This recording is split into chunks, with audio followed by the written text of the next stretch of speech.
Hi, in this screencast I will show you how you can integrate the UnfiedPush Java sender into an existing J2E app. So for this screencast, let's use a really simple Java application. As you can see, we just have one object message here and associated REST endpoint. And let's imagine that each time that we create a new message object, we want to send a push notification to the UnfiedPush server. So the first thing we have to do is to set up the UnfiedPush Java sender. For this, let's bring the Forge wizards by pressing Ctrl+4.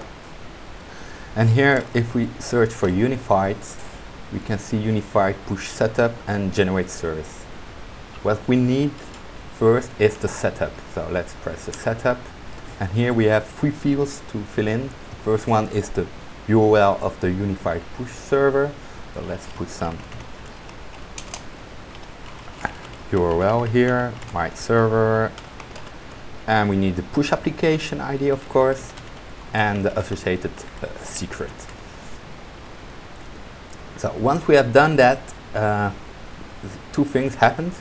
First one is that the Java client has been pulled into the PON. And the second one is that in our resources here, we got a file called push configuration. It's a JSON file that will be used by the Java sender to set up the connection. So from here, we can just use straight the Java sender. But the Forge add-on comes with a second useful command, which is generate service, and that will create a wrapper around the Java sender that we just can inject in our REST endpoint.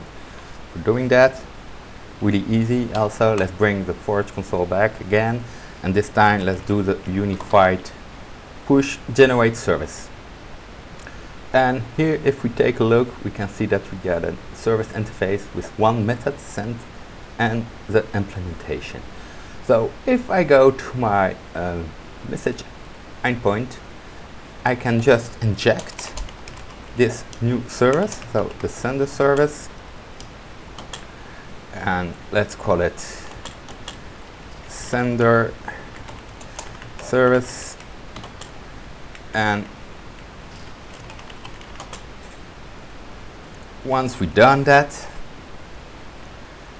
after that I created a new message. Let's create a unified message. Let's call it message, and it will be really simple. It will just create an alert. So we do an alert on our entity and we get content of the message. We build that, and from here we can just use our sender service, and here we do send the message, and we are done. Now each time that a message entity will be created, a message will be sent to the UnfiedPush server, and which in turn will deliver the push notification to the connected devices. Thank you.